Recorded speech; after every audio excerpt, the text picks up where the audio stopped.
வாழ்நாள்ல சொல்லின்னு வந்தான்னா அவனை பாம்பு கடிக்காதுன்னு.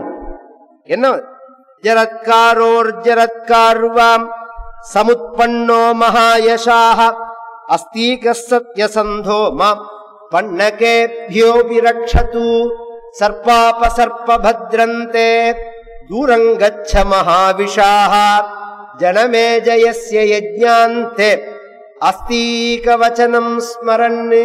சில பேருக்கு காதுல விழுந்த மாதிரி இருக்கும். சந்தியாவந்தனத்துல சொல்லுவார். சந்தியாவந்தனம் முடிஞ்சு பின்னாடி உபஸ்தானம் வருதுல அப்ப சொல்லணும். சில பேருக்கு, பெரும்பாலும் எல்லாரும் சொல்லணும். இன்னைக்கு சில பேர் அதை விடாம சொல்லிட்டு இருக்கா. சர்பாப சர்ப்ப பத்ரந்தே தூரங்கச்ச மகாவிஷாஹ ஜனமேஜயஸ்ய யஜ்ஞாந்தே அஸ்தீக வச்சனம் ஸ்மரன்னு. இந்த ஸ்லோகத்தை சொல்லிட்டா பாம்பு கடிக்காது. இது ரெகுலரா சொல்லின்னு வரணும் அப்படின்னு சொல்ல. ஒரு யாகம்னா அது முழுமை அடையணும். இப்ப பாதியில நிறுத்திட்டா. நிறுத்தின உடனே ஏகப்பட்ட ஜனங்கள் யாகம்னு சொல்லி கூப்பிட்டு இருக்கா. கொட்டகாயெல்லாம் போட்டிருக்கு, அன்னதானங்கள்லாம் நடக்கிறது, ஏகப்பட்ட செலவு பண்ணிருக்கான். சாதாரணமா இது மாதிரி சாதாரண மனுஷனா இருந்தா என்ன பண்ணுவான்? ஏதோ ஒரு காரணத்தினால நின்று போயிடுச்சுன்னா வசூல் பண்ணதெல்லாம் உள்ள சுருட்டி வச்சுன்னு பேசாம இருந்துருவான். வந்த மட்டும் லாபம். அது மாதிரி அல்ப புத்தி உடையவன் இல்ல ஜனமேஜயன். வசூலே பண்ணல. ஒரு உதாரணத்துக்கு சொல்றேன். இப்ப இத்தனை ஜனங்கள் வந்திருக்கா. இவர்களுக்கெல்லாம் ஒரு நல்ல ஒரு பொழுது போகணும். என்ன பண்ணலாம் அப்படின்னு உடனே வியாசர் வந்திருக்கார் அந்த யாகத்துக்கு. அவர் சொன்னார், யாகத்திலேயே உயர்ந்ததுங்கிறது சிரவண யஜ்ஞம் தான். கேள்விங்கிற அந்த யாகம் இருக்கு பாருங்க, அதுதான் உயர்ந்தது. அது யாகத்துல சிரவண யஜ்ஞம்னு சொல்றோம். பகவத்கீதையில பகவான் ஜப யஜ்ஞம்ங்கிறார். அதை விட ஔவை பிராட்டி சொல்றார், திருவள்ளுவர் சொல்றார், செல்வத்துள் செல்வம் செவிச்செல்வம்ங்கிறார். அந்த காதால கேட்கறது இருக்கு, அதுதான் ஐஸ்வர்யத்துக்குள்ள உயர்ந்ததான ஐஸ்வர்யம்ங்கிறார் எல்லாரும். ஏன்னா அந்த அதனாலதான் வேதம் ஆரம்பிக்கிறதேவே பத்ரங்கர்ணே விஷ்ணுயாம தேவாஹ. நேற்றைய தினம் ஆரம்பிக்கிறத சொன்னேன். இந்த ஒரு வருஷம் நமக்கு நின்று படுத்த அப்படியே நல்ல விஷயங்கள் காதுல விழணும். பத்ரம் பஷ்யே மாக்ஷபிர்யஜத்ராஹ. என் கண்கள் நல்லவைகளையே பார்க்கணும்னு ரெண்டாவது தான். முதல் பிரார்த்தனை அப்படிங்கிறது நல்ல விஷயங்கள் காதுல விழணும். கேட்டுட்டே இருக்கணும். கேட்கறதுக்கு அளவே கிடையாது, எல்லையே கிடையாது. கேட்க வேண்டியதே ஆயிரக்கணக்கான விஷயங்கள் இருக்கு.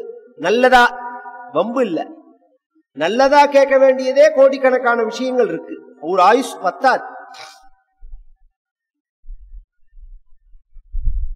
வைசம்பாயனர் ஒரு மகான், அவரை கூட்டு, வியாசருடைய சிஷ்யர் தான், அவரை கூட்டு உன் வாக்குனால இந்த பாரதத்தை சொல்லு அப்படின்னு உடனே அந்த ஜனமேஜயனுக்கு ஏற்கனவே ஒரு ப்ராப்ளம் வேற. என்ன ப்ராப்ளம்னா, அந்த சர்ப்பயாகம் பண்ணிருக்காமல, இந்த சர்ப்பயாகம் ஒரு பாபம் தான். எப்படி பாபம்னால், இத்தனை பாம்பை கொன்னது பாபம் இல்லையா? பாம்பை கொன்றது பெரிய பாபம். ரொம்ப பேருக்கு அது தெரியாது. நம்ம பாம்பு நம்மளை கடிச்சிடாது. இங்க பாருங்க, ஒரு காலத்துல கிராமத்துல எல்லாம் கவனிச்சேன்னா புடிச்சு கொண்டு வெளியில விடுவா, கொல்ல மாட்டா. எந்த ஒரு விஷயத்தையுமே, ஒரு பூரானாகட்டும் ஒரு தேலாகட்டும், வீட்டுக்குள்ள வந்ததுன்னா புடிச்சு கொண்டு வாசல்ல விட்டுருவா. சாணி இருந்ததுன்னா அது மேல போட்டு அப்பி கொண்டு வெளியில போட்டுருவார்கள், கொல்ல மாட்டார்கள். இன்னைக்கு எதுவுமே வீட்டுக்குள்ள வரக்கூடாதுன்னு விதவிதமான கொல்ற பதார்த்தத்தை வாங்கி வச்சுன்னு நாம கொண்டு இருக்கோம். இது பாபம் தான். ஏன்னா இந்த உலகத்துல வாழறதுக்கு எல்லா உயிரினங்களுக்கும் உரிமை உண்டு. நம் வாழ்க்கையில ஒரு உயிரினம் குறுக்கிட்டதுன்னா அதை அப்புறப்படுத்தலாமே தவிர அழிக்க கூடாது. அதுக்கு நமக்கு அதிகாரம் கிடையாது. தேல், நான் என் ஆயுசுல, நான் என் சின்ன வயசுல இருக்கிறதே தேல் ஓட்டு வீடு தானே தேடு வருமானோ. பாட்டி என்ன சொல்லுவான், நான் கொடுக்க கட் பண்ணிட்டு அனுப்புன, கொடுக்க மட்டும் கட் பண்ணிட்டு தேலை தூக்கி போட்டுருவா, பயம் இல்லாம இருக்கிறது. இல்லைன்னா புடிச்சு கொண்டு கிடுக்கியால புடிச்சு கொண்டு விட்டுருவா வாசல்ல. பூரான் இருந்தா அடிக்காதேம்பா. ஒரு தாய்க்கு ஒரு பூரா ஒரு குட்டி தான் போடும், ஒரு பூரா ஒரு குட்டி தான் போடும், ஒரு தாய்க்கு ஒரு புள்ள, அடிக்காத அப்படின்னு சொல்லுவா. பாம்பெல்லாம் தொடவே மாட்டாள், அது வராது, தட்டினாலே போயிடும். பொதுவாகவே இந்த பாம்புகள்லாம் இருக்கு பாருங்க, சப்தம் கேட்டாலே அண்ணண்ட போயிடும். நீங்க மிதிச்சு கிதிச்சு ஏதாவது பண்ணினாதான் அது கடிக்கும். அது நம்ம கடிச்சிருமோன்னு நாம பயப்படுறோம், நாம ஏதாவது பண்ணிடுமோன்னு தான் அது பயப்படும். அதனாலதான் அது கடிக்கிறது. கொல்லக்கூடாது, மகா பாபம் அது. எல்லா உயிரினங்களுக்கும் வாழறதுக்கு உரிமை உண்டு இந்த உலகத்துல. இந்த மகாபாரதம் அப்படிங்கிறது அத்தனை பேரையும் உட்காத்தி வச்சு இவர் வைசம்பாயனர் சொல்றார் மகாபாரதத்தை. இவன் ஜனமேஜயன் அத்தனை பாம்பையும் கொன்னானோனோ அந்த பாவத்தினால அந்த பாவம் போறதுக்காக மகாபாரதத்தை கேளுன்னார் வியாசர். ஏன்னா நேற்றைய தினம் ஒரு விஷயம் சொன்னேன், மகாபாரதம் கேட்டா புண்ணியம்னு. இன்னொரு ஸ்லோகம், ஒரு மனிதனுடைய ஆயுஷ்ல பல பாபங்களை பண்ணுவாவா. மகாபாதகம், அதிபாதகம், உபபாதகம், சங்கலீகரணம், மலனீகரணம், அபாத்தீகரணம், ஜாதி பிரம்சகரம், பிரகீர்ணகம்னு பலவிதம். ஏவம் நவானாம் நவவிதானாம் பகூனாம் பகுவிதானாம் சர்வேஷாம் பாபானாம் அப்படின்னு பொழுது விடிஞ்சா அந்த ஆவணியாவட்டத்துல சங்கல்பம் மட்டும்தான் நாம சொல்றோம். இந்த பாபங்கள்லாம் போறதுக்கு சர்வப்பிராயஷ்சித்தம்னு பேரு. சில பேர்கள் அந்திம காலத்துல சர்வப்பிராயஷ்சித்தம்னு பண்ணிப்பார், சாஸ்திரங்கள்ல சொல்லியிருக்கு. அதுல ஒரு பிரச்சனை என்னன்னா, ஒவ்வொரு பாபத்துக்கும் ஒவ்வொரு பிராயஷ்சித்தம். பூனையை கொண்டா ஒரு பிராயஷ்சித்தம், எலியை கொண்டா ஒரு பிராயஷ்சித்தம், பாம்பை கொண்டா ஒரு பிராயஷ்சித்தம், பசுவை கொண்டா ஒரு பிராயஷ்சித்தம், யானையை கொண்டா ஒரு பிராயஷ்சித்தம், பூக்கிற செடியை வெட்டினா ஒரு பிராயஷ்சித்தம், காய்க்கிற மரத்தை வெட்டினா ஒரு பிராயஷ்சித்தம், மனிதர்களை கொண்டா இப்படி இருக்கு. ஒன்னொன்னுக்கும் ஒவ்வொரு விதமா இருக்கு. இதெல்லாம் தன் பிராயஷ்சித்தத்தை பார்த்து பண்ணிக்கணும்னா அதுக்கே ஒரு 100 வருஷம் பத்தாது. இப்படி எல்லா பாபத்துக்கும் ஒரே பிராயஷ்சித்தம் மகாபாரத ஸ்ரவணம். இந்த வியாச பாரதம் இருக்கே, இத சம்பூர்ணமா தன் வாழ்க்கையில பாராயணம் பண்ணினாலோ அல்லது காதால கேட்டாலோ அவன் பண்ணின அத்தனை பாபமும் போகும்னு இருக்கு, மகாபாரதத்திலேயே இருக்கு. இது வெறும் அத்தியுக்தி இல்ல. சில விஷயங்கள்ல அத்தியுக்தின்னு சொல்லுவார்கள், அதிகப்படியா சொல்றது. அது மாதிரி சொல்லல, வியாச பாரதத்துக்கே உள்ள மகிமை அது. அதனால வியாச பாரதத்தை கேளு அப்படின்னு சொல்ல. ரெண்டாவது, ஜனமேஜயனுடைய தாத்தா வம்ச கதை, அதனாலையும் அவனுக்கு புரியணும்.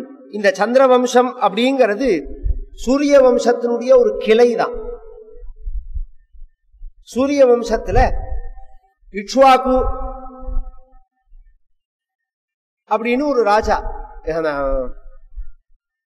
வைவஸ்வத மனுன்னு ஒரு ராஜா, அவன் யாகம் பண்ணினான். யாகம் பண்ணும் போதே அவன் ஆண் குழந்தை பிறக்கணும்னு யாகம் பண்றான். ராஜாங்கிறதுனால வாரிசுக்காக அப்படி விருப்பப்படுறான். ஆனா கடைசியில பிறந்தது பொன் குழந்தை.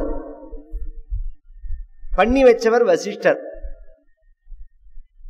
சாதாரண வாத்தியாரா இருந்தா நான் என்னப்பா பண்ணுவேன், நான் பிரார்த்திச்சுட்டேன், அதுக்கு மேல வாவா பாக்கியத்தை நாம என்ன சொல்ல முடியும்னு சொல்லலாம். வசிஷ்டர்லாம் அப்படி சொல்றவர் இல்ல. இப்படின்னா இப்படிதான் சொல்லிதான் பண்றது. வசிஷ்டரை கூப்பிட்டு கேட்டான், இப்படி பொன் குழந்தையா பிறந்திருக்கேன்னா. அவர் சொன்னார், நான் புள்ள குழந்தை பிறக்கிறதுக்கு தான் யாகம் பண்ண ஜபம் பண்ண சொன்னேன். அவர் அந்த யாகத்துல ஜபம் பண்றவரை கூப்பிட்டார், உத்காதான்னு ஒருத்தர் அவரை கூப்பிட்டார். நான் உங்களுக்கு புள்ள பிறக்கிற மந்திரத்தை தானே சொல்ல சொன்னேன்னா. ஆமான்னார். பொண்ணு பிறந்திருக்கேன்னார்.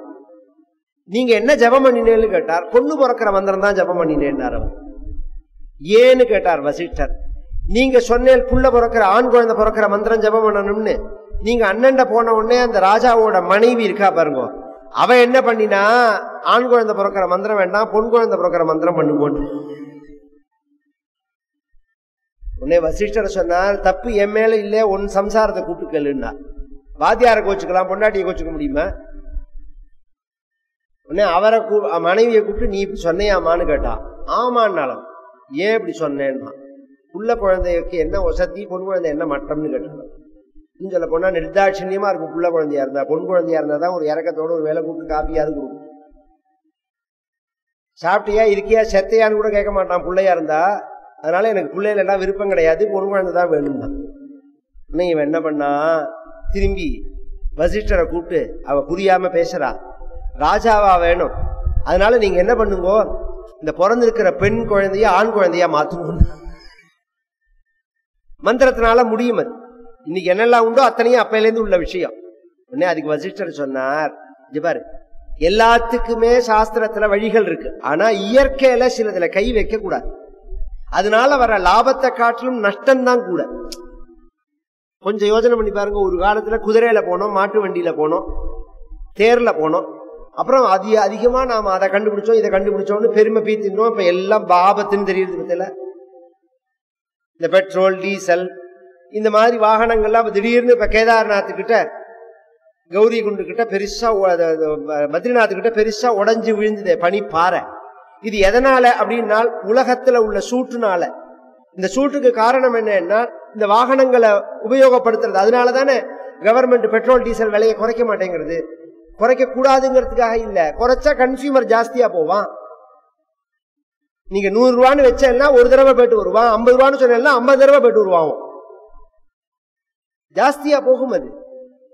அதை தடுக்கணும். அதுக்காக தான் அது போக்குவரத்தை. இன்னும் சொல்ல போனா இந்த போக்குவரத்துல தான் இத்தனை ப்ராப்ளமே. சும்மா நச்சுக்காக வண்டி எடுத்துன்னு சுத்திட்டு வரான், உரிக்க வேண்டாம், சோத்துக்கு வழி கிடையாது, பெட்ரோல் போட்டு சுத்தறதுக்கு மட்டும் வழி இருக்கு.